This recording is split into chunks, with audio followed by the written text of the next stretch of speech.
इतिहास हमें बताता है कि कुछ तारीखें सिर्फ कैलेंडर पर नहीं होती, वो दिलों पर लिखी जाती हैं। कुछ लड़ाइयाँ जमीन पर नहीं, वो आत्मा में लड़ी जाती है। जब सवाल ये न रहे कि सामने दुश्मन कितने हैं, जब सवाल ये बन जाए कि आपके सीने में हिम्मत कितनी है, तब जन्म लेती है एक ऐसी गाथा जो गिनती नहीं जानती थी, सिर्फ बलिदान देना जानती थी। ये कहानी है 1962 के इंडिया चाइना युद्ध की, जहां हिमालय की बर्फीली चोटियों पर एक ऐसी जंग लड़ी गई जिसे रेजांगला की अमर गाथा के नाम से जाना गया।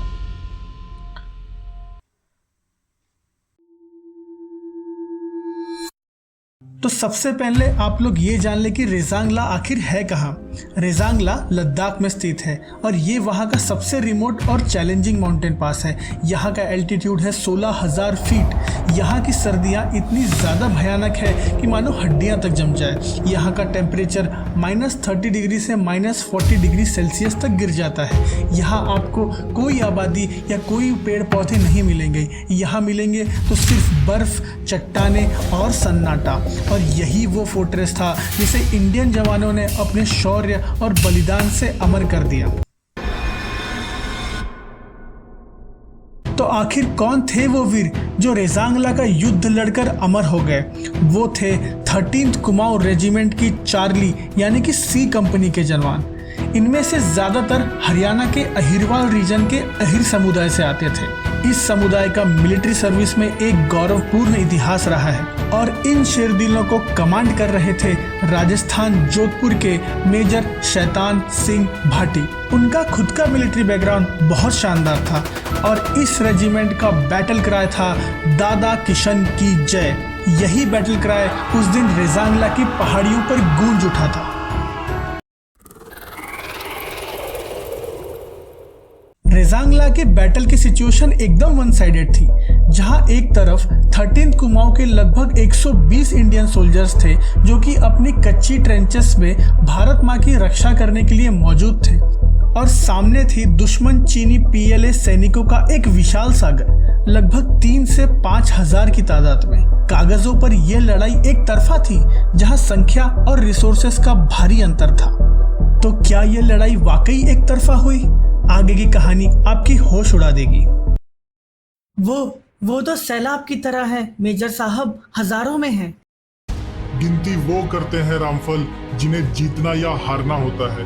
हम तो यहाँ सिर्फ लड़ने आए हैं, अपनी धरती के लिए। याद रखना, एक एक अहीर 1.25 लाख के बराबर है। आज ये दुनिया देखेगी।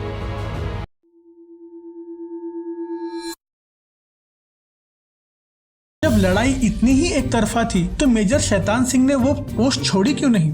क्यों अपनी कंपनी को पीछे हटने का ऑर्डर नहीं दिया? क्योंकि रेजांगला की लड़ाई सिर्फ एक पोस्ट बचाने की नहीं थी, बल्कि पूरे लद्दाख को बचाने की थी। अगर ये पोस्ट भारत के हाथ से फिसल जाती तो समझिए पूरा लद्दाख भारत के हाथ से निकल जाता। पर आखिर ऐसा क्यों? क्योंकि रेजांगला के ठीक पीछे थी चुशुल घाटी। 1962 में चुशुल घाटी लद्दाख में भारतीय सेना के लिए एक लाइफलाइन की तरह थी और इसके मुख्य 3 कारण थे। पहला, इसी घाटी के एयर स्ट्रिप से भारत के सैनिकों को राशन और रसद पहुंचती थी। दूसरा, लेह तक जाने वाले रास्ते भी इसी घाटी से होकर गुजरते थे।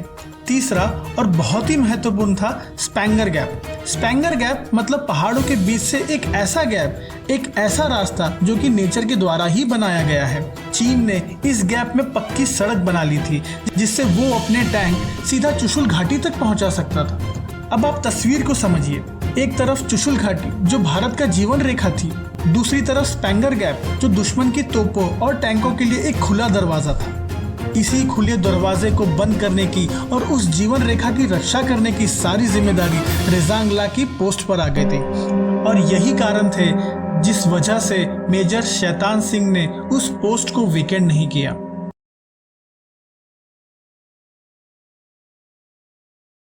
थर्टीन्थ कुमाऊं रेजिमेंट की समस्या यहीं खत्म नहीं होने वाली थी। रेजांगला की पोस्ट की एक बहुत बड़ी वीकनेस थी। रेजांगला का वो विशाल पहाड़ जो सामने से दुश्मन को रोकता था, वही पीछे से इंडियन आर्टिलरी के लिए एक दीवार बन गया था। इंडियन गन्स का कोई भी शेल इस पहाड़ को पार करके चार्ली कंपनी तक पहुंच ही नहीं सकता था। उन 120 जवानों का बाहर की दुनिया से संपर्क टूट चुका था। ना कोई कवर फायर, ना कोई रीइंफोर्समेंट और ना ही कोई मदद। वो जानते थे कि वो बिल्कुल अकेले हैं। 18 नवंबर 1962 सुबह ठीक 5 बजे दुश्मन ने हमला कर दिया। 3 से 5 हजार चीनी सैनिकों की फौज ने कई दिशाओं से अटैक किया, लेकिन सी कंपनी तैयार थी। उन्होंने अपनी राइफल्स, मशीन गन्स और मोर्टार से एक ऐसी आग बरसाई कि दुश्मन की पहली वेव को कुचल कर रख दिया। पहले हमले में नाकाम होने के बाद चाइना ने टैंक्स और मोर्टार से जबरदस्त गोलीबारी शुरू कर दी। इसकी आड़ में उन्होंने ह्यूमन वेव टैक्टिक्स इस्तेमाल की, लेकिन 13 कुमाऊं के जवान चट्टान की तरह डटे रहे। उन्होंने दुश्मन को सिर्फ 90 मीटर की दूरी तक आने दिया और फिर तबाही मचा दी। सी कंपनी ने दुश्मनों के 7 हमलों को नाकाम किया और इस वीरता को लीड कर रहे थे मेजर शैतान सिंह। वो धुएं और गोलियों के बीच अपनी जान की परवाह किए बिना एक ट्रेंच से दूसरे ट्रेंच दौड़ रहे थे। वो सोल्जर्स की मदद कर रहे थे और उनमें जोश भर रहे थे। तभी मशीन गन की एक बौछार ने उनके हाथों और पेट को छलनी कर दिया। वो गिर पड़े, मगर दर्द में भी उन्होंने जो कहा वो इतिहास बन गया। नहीं, मुझे यहीं छोड़ दो और हेडक्वार्टर जाकर बताओ कि 13 कुमाऊं का हर एक जवान कैसे लड़ा। जाओ, ये मेरे फाइनल ऑर्डर्स है। उनके सैनिकों ने उन्हें एक पत्थर के सहारे बिठा दिया, जहां से वो अपनी आखिरी सांस तक अपनी देश की और उस पोस्ट की रक्षा करते रहे। जब इंडियन जवानों का एम्यूनिशन खत्म होने लगा, तब शुरू हुई इतिहास की सबसे खूंखार लड़ाइयों में से एक। गोलियां खत्म होने पर Indian soldiers hand to hand combat में भिड़ गए। उन्हीं में से एक थे लांस नायक। कहा जाता है उन्होंने अपने हाथों से ही करीब 10 चीनी सैनिकों को मार गिराया। 13 कुमाऊं रेजिमेंट का आखिरी गोली आखिरी जवान तक लड़ने का संकल्प उस दिन एक हकीकत बन गया। सी कंपनी के 120 जवानों में से 114 वीर गति को प्राप्त हुए।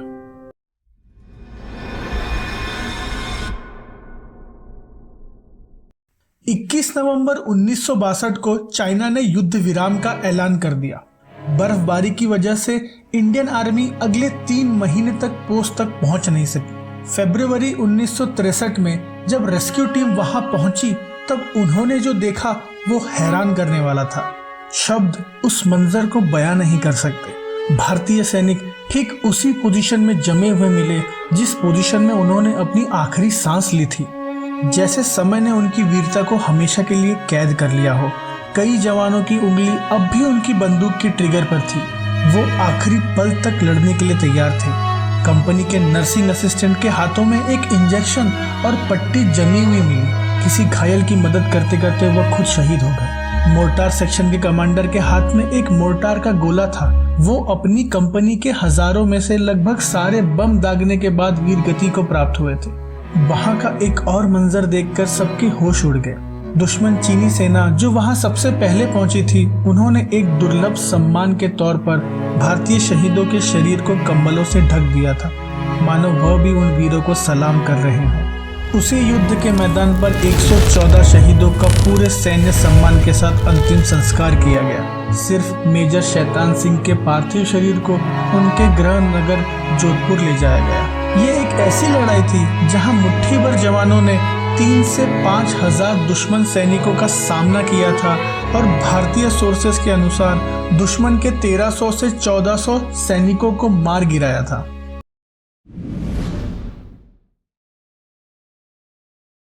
तो क्या वो 120 सैनिक सच में हार गए थे?